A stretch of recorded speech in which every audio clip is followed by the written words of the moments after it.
You're listening to the Extended Family Podcast. Let's go. That's a crazy word.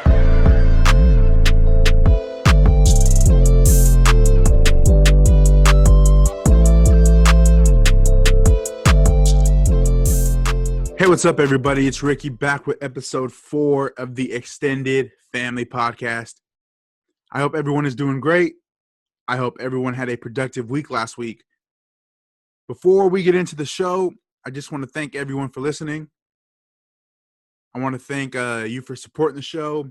And remember, if you like what you hear, please subscribe so you know when a new episode comes out. Tell someone you know about the show and leave a review on the Apple Podcast app. Let's get this show out to as many people as possible. This show is just in its early stages, but I am so excited for where it's headed. Today on the Extended Family Podcast, I am excited to welcome one of my very good friends. This guy comes straight out of West Sacramento, a product of River City High School. He's the first guy I ever met that was on the Chico State basketball team. He holds the record for most blocks in the history of the Chico State men's basketball program. First person to ever be named CCAA Defensive Player of the Year. He graduated this year with a degree in business administration. And honestly, man, this intro could keep going on and on and on, but I got some questions for him. I want to welcome my brother, Justin Briggs, to the show. JB, how you doing? Ricky, Slick Rick, homie Quan. I'm doing good, brother. You know, I'm alive, so I'm living. Yep, I feel it. Playing over here on this side, man. Yeah. So, if you want to follow JB and his journey through life, you can follow him all on social media, and that's all going to be in the description. So JB, man, it's been a while since we talked. What have you been up to since March? Oh, since March, pretty much I've just been working out, basketball wise, and staying in shape pretty much. In March they weren't sure they're delaying the season, canceling the season. So in the beginning it was just like working out and like seeing if they're gonna bring us back. And once we found out we weren't gonna come back at all, it was just like, all right, next step in life kind of. So I've just been trying to enjoy myself, stay positive, visit friends I haven't seen in a while. This is probably the longest I've been away from competitive basketball. So this is the first time I've been able to, I always try and find like a light at the end of the tunnel. So I know it's a negative that I haven't been able to play, and school's been canceled, and the world's all in a mess right now. But it's time for me to visit friends I haven't seen in a while, go on road trips, travel, work out, and just have a lot more free time and things to get myself involved in a lot of different things, you know? Okay. So, you said you've been going on, you've been visiting friends and stuff. Like, where are some of the places you've been going? Oh, okay. So I remember Zay did a podcast the other day. While he was doing that podcast, me and him were both with Calvin and Marin. We just were all over the Bay Area. We traveled to a bunch of different places in the Bay, like San Francisco, Marin, Petaluma. We went to just all over the Bay, pretty much. Like a bunch of like sightseeing. I've been to Santa Barbara so far. Went to LA for a little bit. Been to San Diego so far. Arizona, and then I'm planning a couple other trips like a little further to a couple different states. Thinking about just all over, we're just all over the place. And they have some ideas. We're gonna go different places. So get some videos in. Get some videos. Vlogs. There we go. So I got to ask you something. When I was doing the research for you, I mean, I know you pretty well, but I still got to do some research and figure out some things that I didn't know. According to the Chico State website, it says that you played football in high school. First thing I got to ask you, were you any good? And second thing, did you ever think about playing college football, or was it always basketball? Was I good, Rick? That's not even a question. Was I good? I shouldn't have even asked that.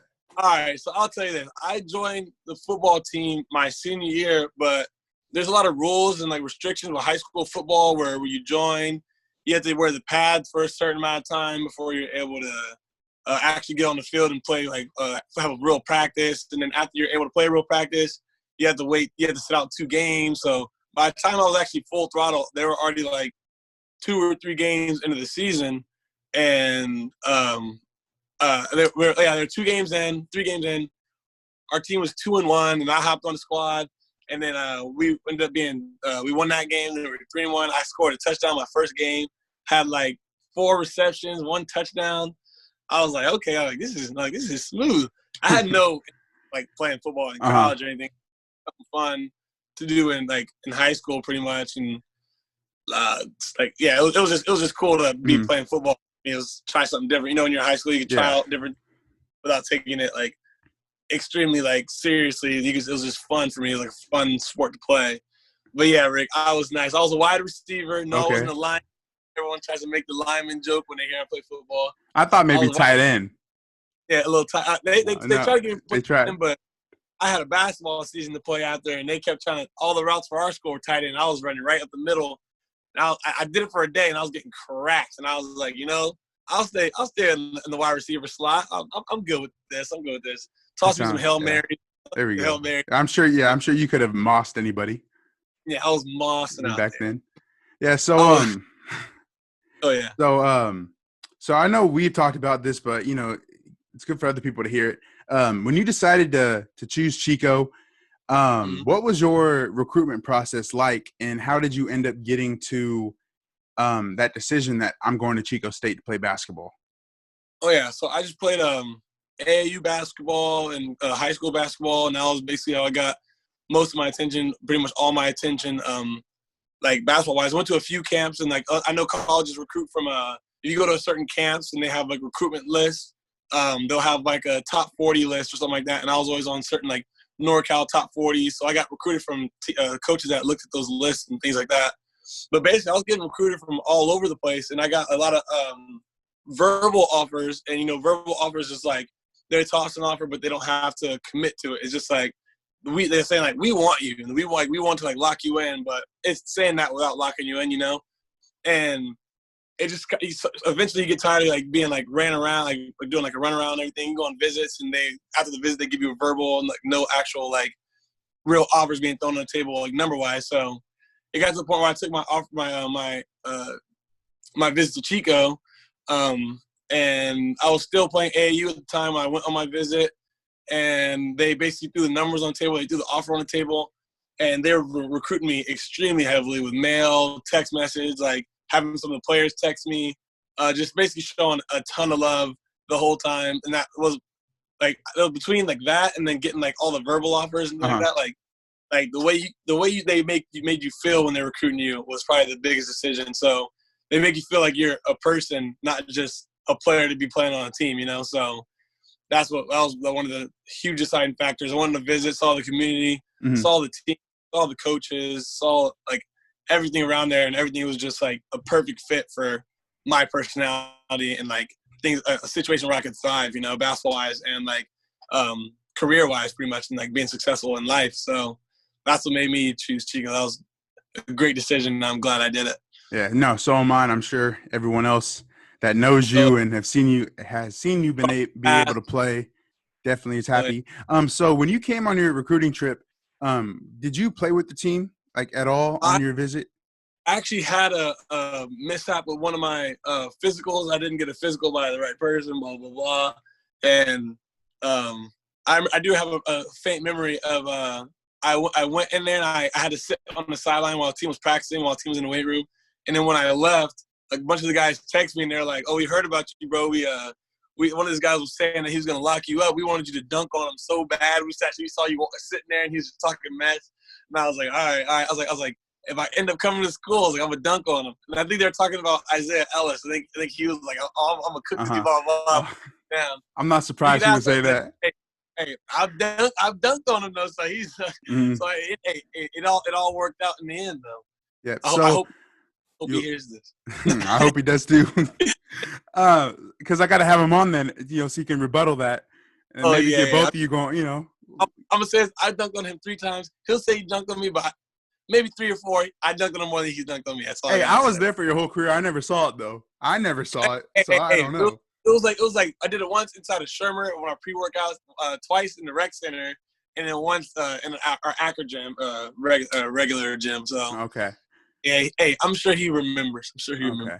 All right, so so you choose Chico, freshman year in the dorms.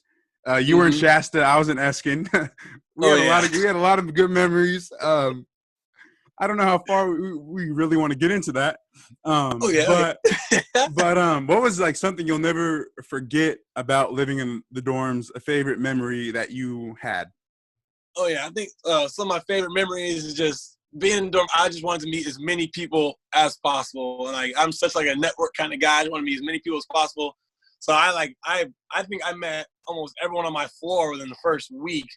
And then by the time it was like a month in, 2 months in, I probably knew about half the people that lived inside of my dorm, all 3 levels, both wings on both sides. So, and then I branched out and started meeting people like in other dorms. Ended up meeting you, Rig, and then I think my favorite memory of me and you was the trip that me, you, and Dom took out to San Francisco to watch the team play out there. Oh, okay, there we go. Yeah, watch the team play that trip to San Francisco. That was super fun. We still need to go to boot camp. Yeah. I got called out. Yeah. Oh yeah. and then my second favorite one is the second trip that we took to San Francisco. That was probably a good memory too. So both pretty much both of our road trips are probably our best memory. And some pretty good pizza. We got some pretty good pizza. Oh yeah, too. Out there is fire. Yeah, they got the best pizza. Best pizza out there. You got to try it. So. You talked about how, like, when you were meeting everybody in the dorms, how you said you're big in marketing and networking yourself. What's like a tip that you have that you've been able to develop throughout your 5 years when it comes to networking yourself?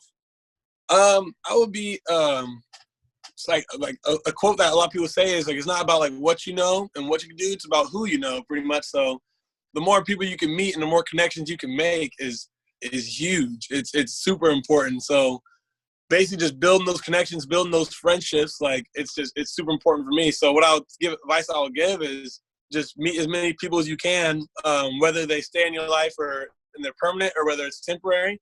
I'm sure that you can find a way to have that person excel you and be a ladder in your life to get you to that next step, So that's basically the best advice I can give is just meet new people and just keep having those people excel with you in life and build on what you already got, but build on the platform you already have. Okay, sweet, awesome. So let's fast forward to this year, graduation day, and even like today as we're recording this. Obviously, it wasn't the graduation that we both thought we were going to get. But so I guess what I want to ask you is, if you could look back on your time and look back at what happened, not only this year but last year, with like the campfire and then your injury, which we're going to get into in a second. If you could tell freshman year Justin Briggs something, offer a piece of advice, what would that be?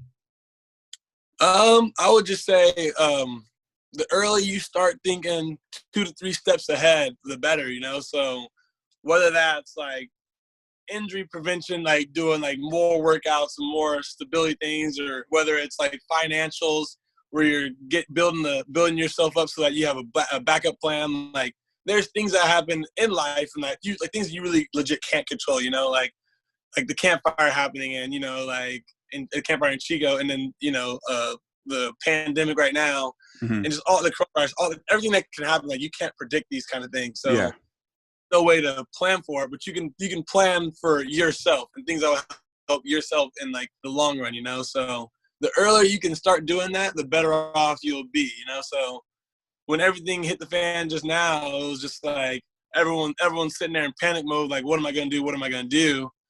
And, you just need to like plan for that the best you can. You're not going to be able to fully plan for it, but you can make it so that you're decently ready for it. You know what I mean? So I think that's the best advice I can give to myself in the past, pretty much. Okay, so just planning, step ahead. So, maybe it's the same. You have the same answer for this one, but if you could offer, students that are coming into Chico, regular students, student athletes, even sophomores, what kind of advice do you have for them as they, I don't know if they're even coming back to school, but as they start their journey with being at Chico State? I would say just do the best to get the full experience of Chico, so if you get offered an opportunity or someone invites you to come oh, let's go floating, or oh, let's do this, let's check out this spot, and just seeing everything that Chico has to offer, as a town and as a community, and like sightseeing.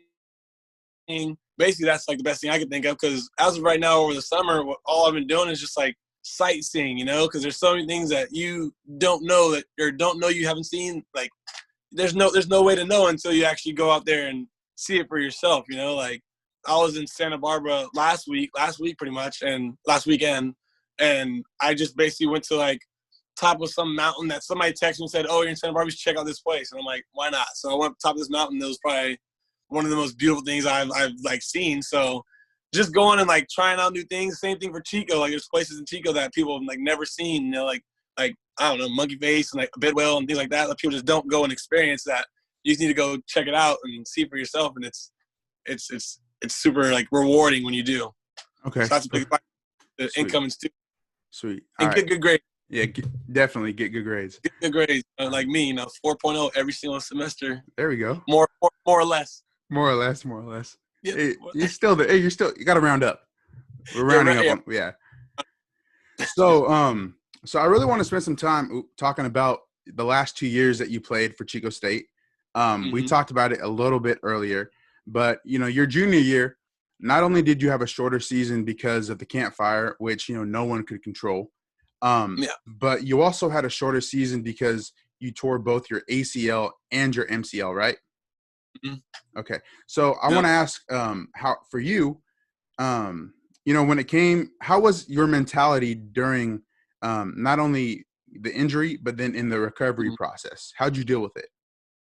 I'm a super like positive type person. I try and find something positive with everything, and it's always hard. Like when you have an injury and you really can't, like you lose a piece of yourself, like literally and figuratively. Like you lose a piece of yourself, like basketball wise, and you're literally losing a piece of yourself in your leg and your knee. So just trying to stay positive. It was just the whole time I hurt myself my junior year, I was thinking, I was like, it could always be worse. Like it could be like the first game my senior year and I'm out like the entire time, So the whole time I had a goal in mind that was keeping me through the rest of the season, through my rehab, after surgery, over the summer, grinding to get back to the next season.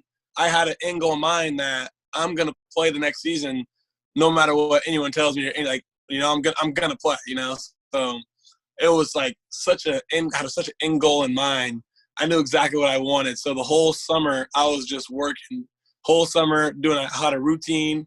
I would wake up. I went to cryotherapy.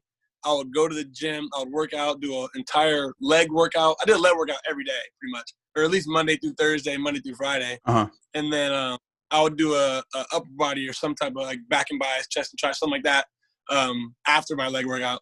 But yeah, I do that, and then I go work out, and I go to cryotherapy again at night because because my leg was swelling up because I was post surgery after a few months. It's just like that. So basically just working, having a goal in mind. Like there's milestones when you have surgery. 3 months, when you're able to run again.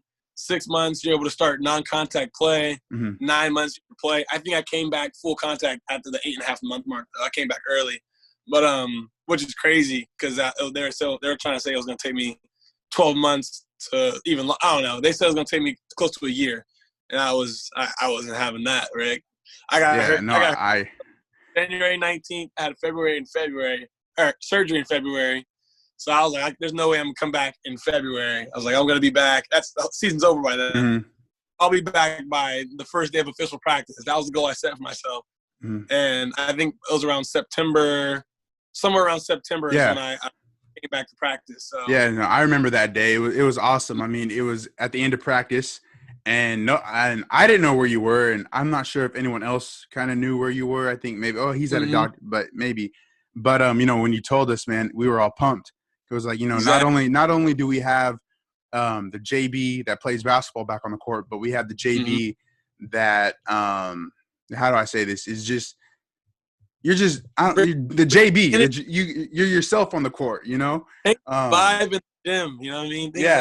Like it's weird. I hate seeing the guys that can't practice, can't play, can't do any of that. Especially because when you know how they are during the practice and how much they can get the team pumped up and everything like that. Exactly. So obviously we were happy about it. And I know not only you probably felt happy and relief, but what was like another emotion that you felt when the doctors came back and said, "Hey, you can come back"? Emotion I felt was just uh, an ecstatic type emotion. Just super happy. Uh-huh. I was expecting him to say yes already. Because I worked hard for 8 months straight every single day, some type of rehab, something to help my leg get better. So I was like I've worked this hard, but the thing that was only holding me back was I was at 8.5 months, and you're not usually supposed to sign a player off until that at least the 9-month mark. I was like 8 months and I think 8 months and 17 days. I think I came back September 17th or something like that. And I got hurt in February, something around there. Maybe it was October. I don't remember. But hey, was it October? I can't think. I don't want to do math right now. I'm graduated. Yeah, it's all good. So it was just an ecstatic emotion. I was like, I worked hard for this long. I was like, I need to be back. And I basically I put the emphasis that I need to be back and it's essential. And he signed me off. He's like, everything I see, I've done all the tests. I've seen your leg, seen your quad strength, seen your hamstring strength. And he's like, you look close to 100%. He's like, you're not going to be fully 100% until you start like playing and like playing contact and get back into the groove of like lifting heavy and everything like that. But he's like, you're pretty much like 80 to 70 to 75, 80% right now. He's like, you may never be 100%, like you may never be have the same leg strength, but you can still excel your game to a way higher level than where you were before, just with the work ethic that you've created from this grind in the past 8 months. And he was right. Like, I don't think I've worked that hard in my life to get to a goal, you know what I'm saying? So, and now I'm just going to hold that for the rest of my life because that was a grind. So I'm just keep doing that, Yeah. And they'll get me to where I need to be. Yeah. So when you were told, who was the first person that you called to let them know that you were back? I think I called my mom. I called my mom, or I was texting her the whole time. Uh-huh. I think I texted my family group chat, my mom, my dad, my sister, my aunt. I texted my whole group chat, told them that I was clear, and I called my mom after, told her I was cleared.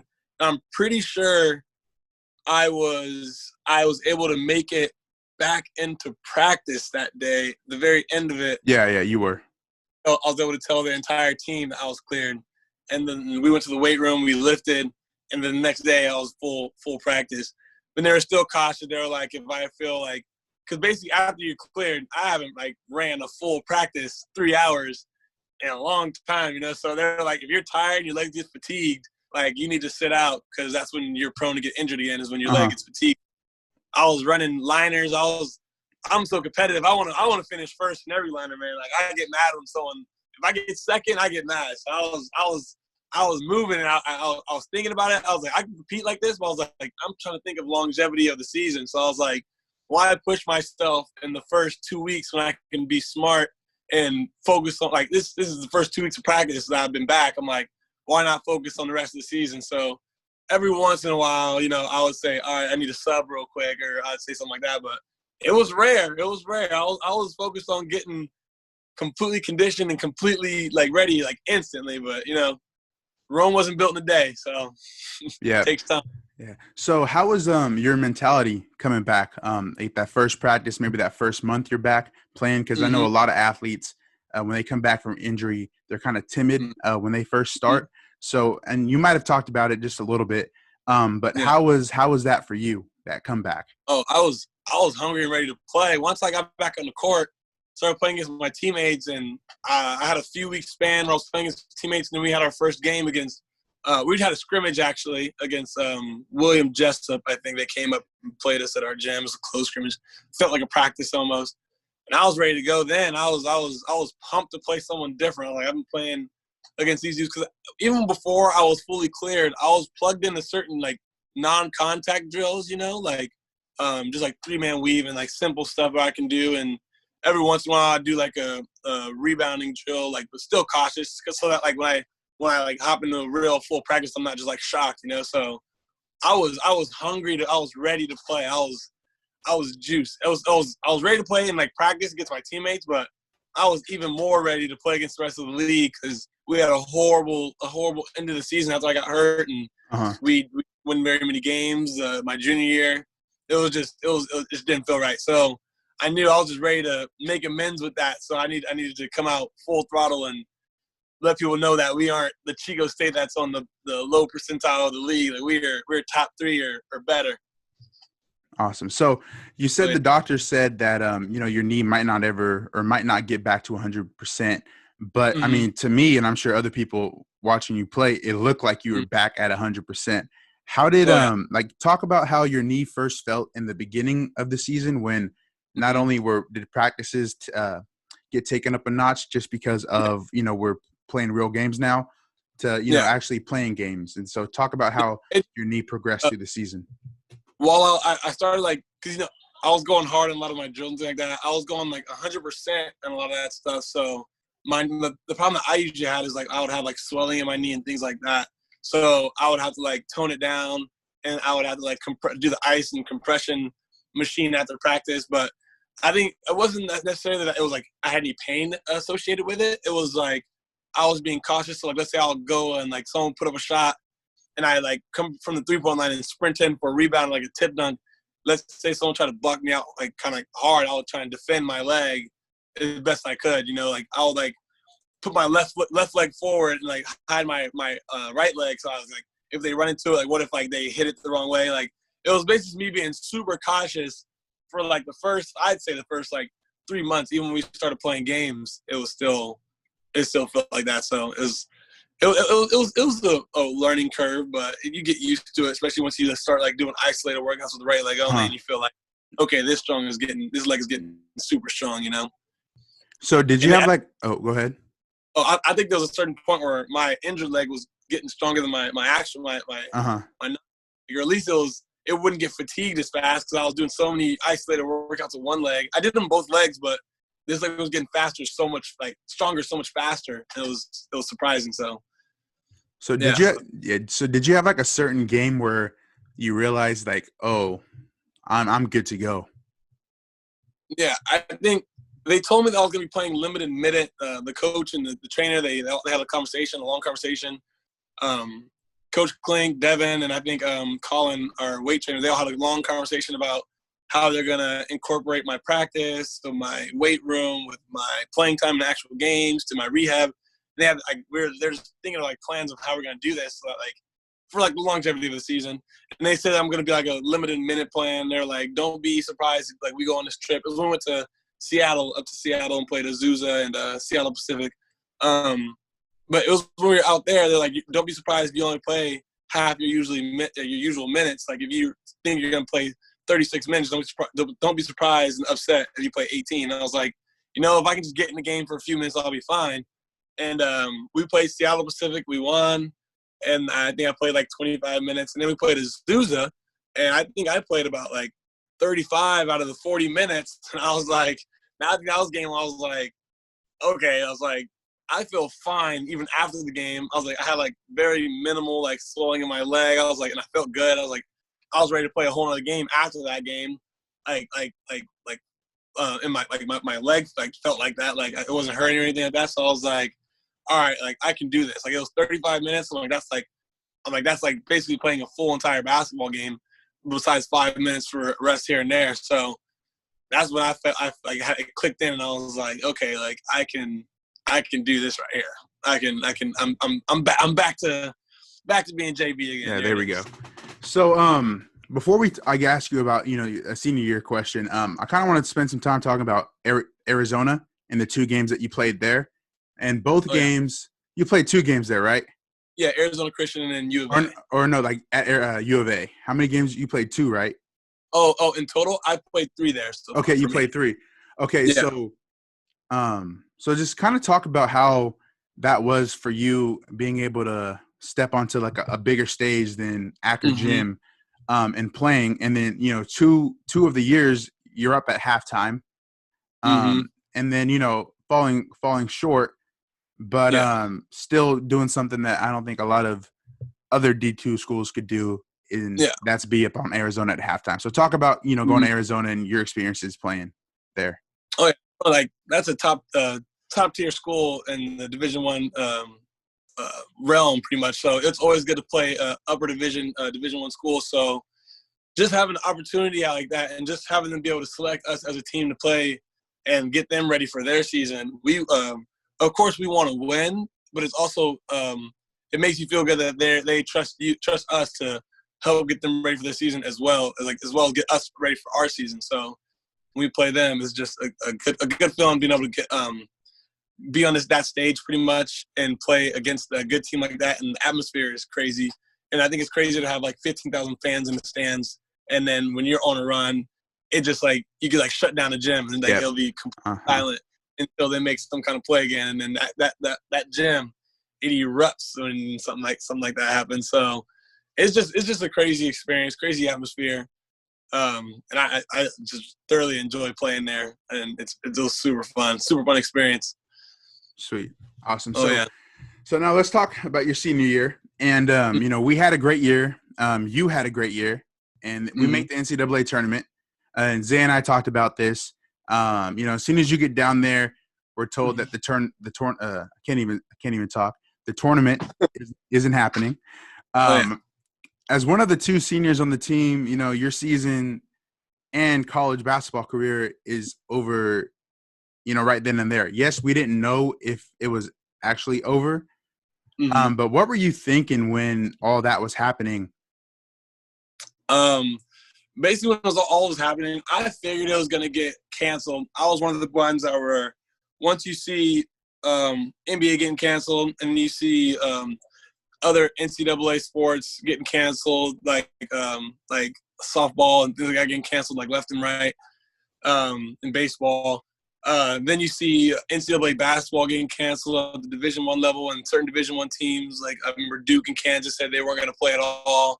And it's going to be a trickling down effect, and it's going to end up reaching you eventually. And I wasn't sure if it was going to reach us immediately before we played one game. I wasn't sure if we were going to be able to squeeze one game in at least, at the bare minimum. But I had made amends with it. I was like, if it happens,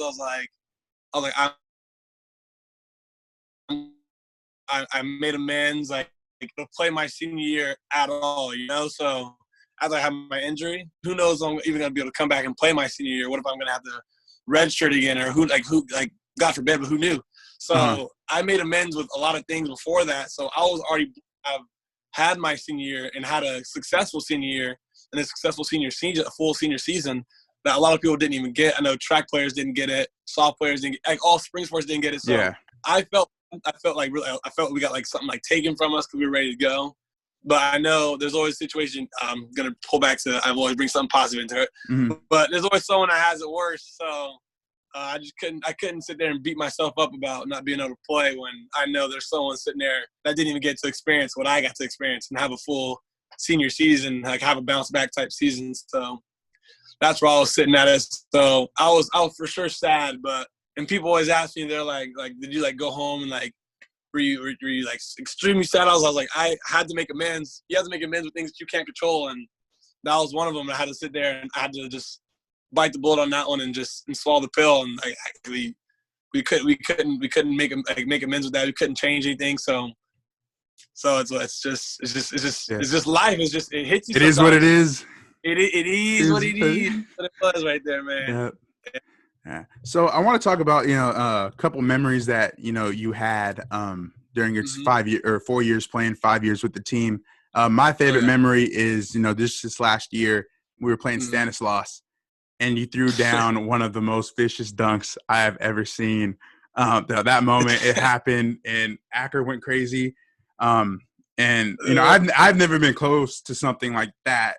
I've only seen it from the stands.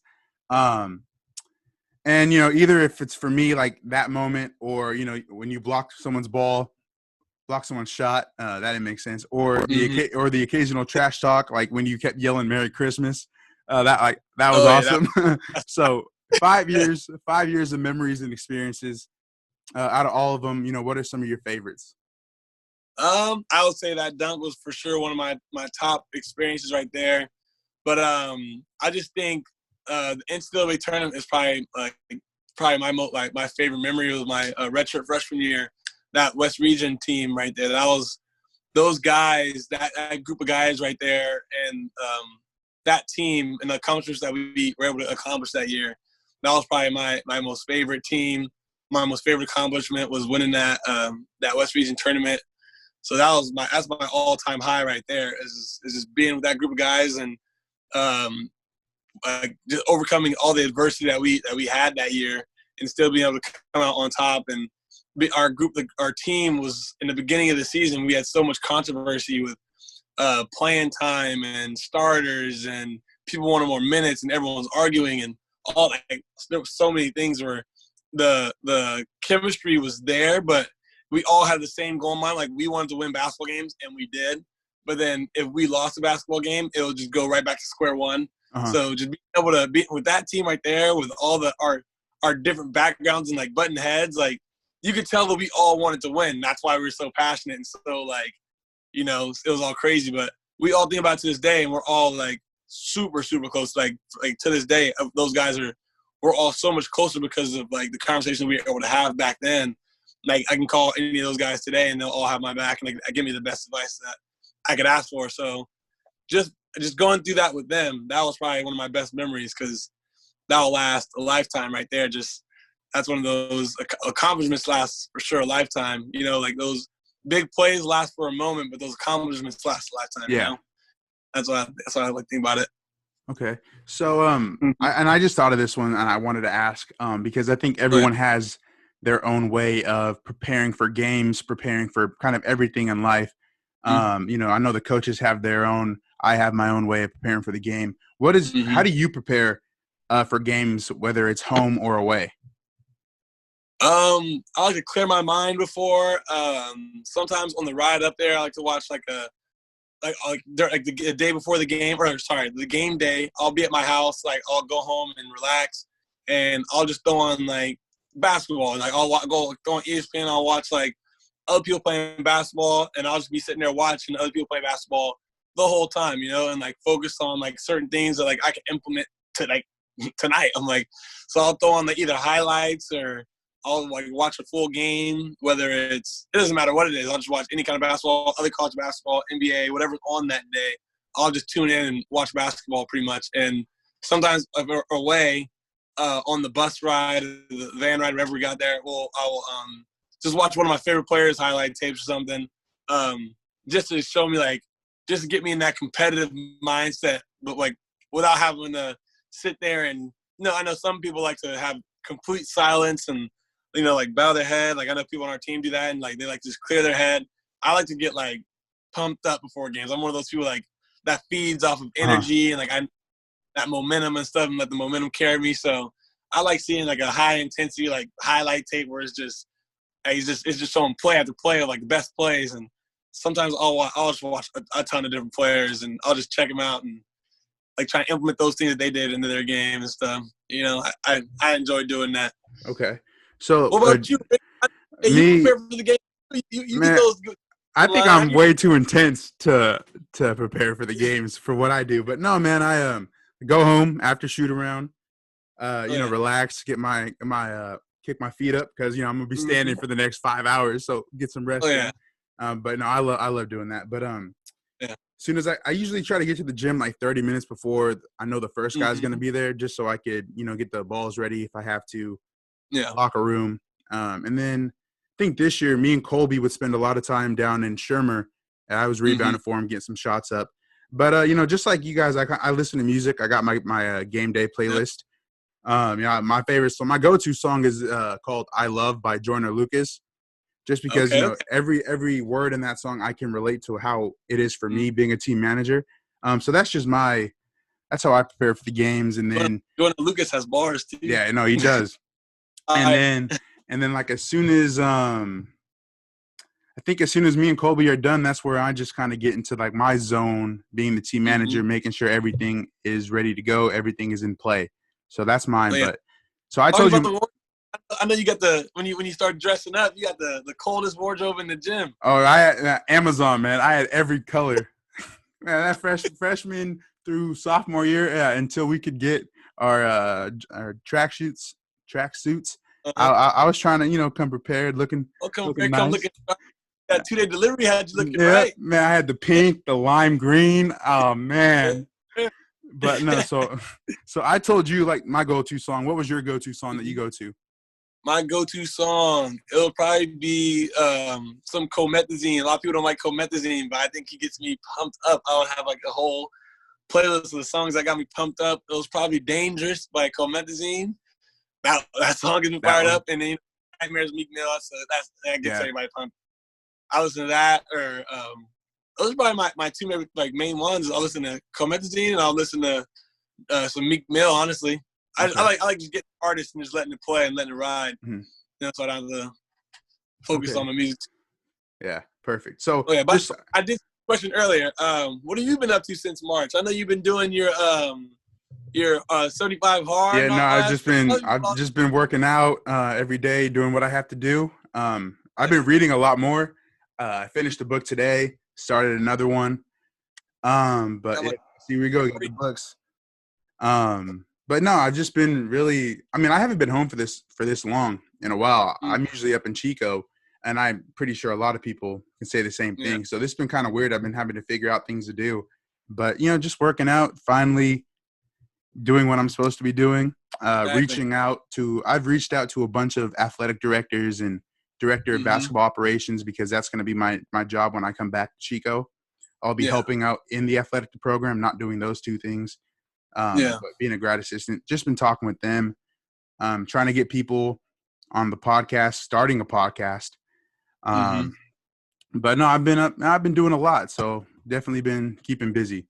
So I've been trying to learn. I've been reading all these books about, like, I'm reading all the books I got. It's the 7 Habits of Highly Effective People, Think and Grow Rich, the 5 Dysfunctions of a Teen. I've read a lot of these already, but I'm rereading them because they were been sitting out for years. 7 Habits of Highly Effective Teens. I read that when I was a teenager. The Rich Man in Babylon. I've been reading all these books, and like it's all about wealth and things like that. And I've just been focused on like thinking steps ahead, like multiple steps ahead. Like who knows what I'll be doing in the next 20 years? Who really knows? So I've just been learning about a lot of trading and investing and things like that. So I've gotten involved in like different stock options and stock markets. The whole stock market, I've been dialed into that, and I've actually just gotten involved in Forex trading as of recently. But yeah, I've just been trying to stay steps ahead with the financial aspect of my life. So that's the other thing I've been doing. So reading, learning, studying, trying to keep my mind sharp since I'm not in school anymore. So there we go. So so I got just 3 more questions for you.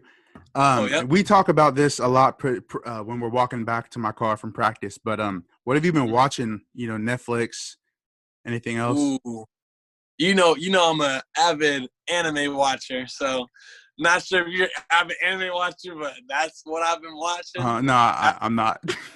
I probably know you are. I know me, Keith, and Vern, all of us, and Zay, we'll live and die by it. But I've been watching a lot of anime. It's time consuming because there's so many episodes on some of them. I just finished. I'm not sure if I share this on the podcast. I sound like a nerd, but whatever. I'm watching like One Piece and like I just finished it. It's like 930 episodes. Just finished that. What? Yeah. I just finished Naruto. I just watched One Punch Man. I watched My Hero. I watched Hunter x Hunter. Let's say someone watching this and they agree, let me know if you got some suggestions. I watched a bunch of them. Tokyo Ghoul. I'm just stop right there. Dragon Ball Z. There we go. Now I'm stop. All right. We're good. Avatar. All right. Now. Wait, I gotta ask you, how is Avatar? Because I mean, I know a lot of people are watching it because it's on Netflix. I've never seen it. How is it? I've seen the whole thing all the way through when it was on Nickelodeon a long time ago. But I loved it. My dad watched it too. I was like, I was watching it, and I didn't know that he liked to watch it. And I saw him watching it one time. I'm like, you watching Avatar? He's like, yeah, I love this show. And when they put it back on Netflix, he watched it again. And then I remember they came out with the spinoff, The Legend of Korra. Uh-huh. You ever heard about that one? It's like I haven't heard about anything. Oh! It's like a spinoff of Avatar after Avatar's over. It's like the Avatar after him, basically. And her name's Korra, and he was like, "Oh, they came up with this Legend of Korra show. It's after the Avatar." He's like, "I'm stuck on this show." He's like, "This thing is crazy." Like he's just like me. So that show is really good, actually. I'd watch the first 5 before I'd knock it. I'd try it out. Huh. They're short episodes, so you can knock it out in like about an hour or two. Like watch 5 of them. And let me know how you think about what you think about it. That could be. I'll have to give them a try. A vlog. Next time we do a vlog, we'll check in with There them. you go. We'll check There you go. So next thing I gotta ask is, I gotta say is, I was super excited to be able to get you on the show today. I feel years from now, more and more people are going to get to know who Justin Briggs is. And not only that excites me because, I know you as a basketball player, but more importantly to me, I know you as a friend, a teammate, and, overall just a really good guy to be around. So I got to ask you, what's next? What's the next step for you? Oh, yeah. Are you staying with basketball or are you doing something else? Oh, yeah, I'm sticking with basketball. So basically right now I'm just trying to figure out how to grow my wealth and things like that with like trading and all that good stuff. But I am going to just for the summer right now. This is what I'm doing for the summer. I haven't picked up a job or anything this summer. So I'm just been getting life together, getting post-college situated, But I did sign with an agent about 3 weeks ago, and he's just been looking for teams. So basically, I've just been working out. Got a trainer here in Sac and West Sac. So that's all I've been doing pretty much is just working out, and he's just been handling how do I put this? Just he's been in the what's the word for it? He's been handling everything that I was stressing about when I was in college. So I got someone in my circle now helping me out. So there we go. What a great job. I've actually had a offer for a team in Europe, but he advised me to cancel that, to turn that one down and wait for another opportunity. So he has my best interest in mind. I trust him. It's the same agent that our old teammate Mike they had. Okay. So yeah. So we're under the same agent. So he's a great guy, and he's looking out for me, and he's gonna find me the best opportunity I can. So we're debating between like either G League or overseas, and if it's overseas, I'll probably be leaving around October. So that leaves me about 3 months to just enjoy life, pretty much, and visit my friends. And when you go overseas, you're gone. You're not even accessible to people. So you're over That's that water. That's a long distance. So, long distance, you're over that water, man. Like unless my friends got a boat or a plane, they're gonna have to wait to. So yeah, I've just been trying to see all my friends, and I've done that. Like I looked through the roster of our team, and since quarantine and COVID and all that stuff's hit, where everything closed down, I've probably seen probably about 70 to 80% of the guys on the team since it hit. Because I'll be in someone's area. I actually saw Keith last week. I was in his area in Santa Maria the other day, so I just hit him up and said like, "Yo, I'm in your area." He's like, "You're 5 minutes from my house." I was like, "Yeah, bro." I stopped to get some gas and I was trying to make sure I was on a road trip. I was checking on my car and stuff. So I was like, "Come say what's up," blah blah blah. And I saw Keith the other week. I saw Curls and Josh Laverne the other week on my road trip, whatever. Saw Nate the other day. I'm always with Zay. He lives in Sac. Well, we took a trip to see Calvin. I seen Josh Hamilton and Amari and Chico, and I've just been seeing a lot of people, and that's be saying right now. I don't know what I'd do without like being around people. I'm extroverted. I don't know. I need to be around and talk to some people. Yeah, I'll go crazy.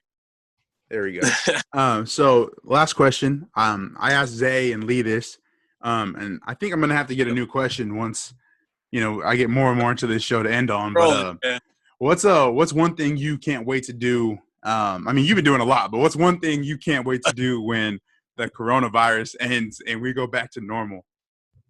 I want to be able to be in a group of all the people that I haven't been able to see like together. Like I want to be like have something like where like the whole team and like you like the managers and like the coaches will all just get together or something like one of these days. I want to just have it where all of us in the same place at the same time once it's all over and everything's like back to normal. So whether that's whether that's in the fall or next year, who knows? That's what I want to get going. So that's the thing I've been lacking. I've been able to visit my friends, but it's like you have to visit one person at a time, and no one could be at the same place, same time. Yeah. And you visit people, and their families are pretty strict on where they can go and how many people they can be around, and like it's just pretty strict. Like, everything's been on lockdown. Stores are closed, restaurants are closed, everything's closed. So it's just been tough trying to like get more than one person link at the same time. Mm-hmm. So just trying to plan something, or even plan a trip where we can all meet up somewhere.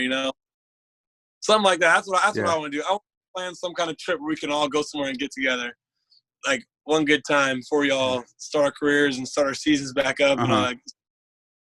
Yeah. And if not, we'll just have to check back in with everyone next summer. Mm-hmm. That'll be the move. Yeah.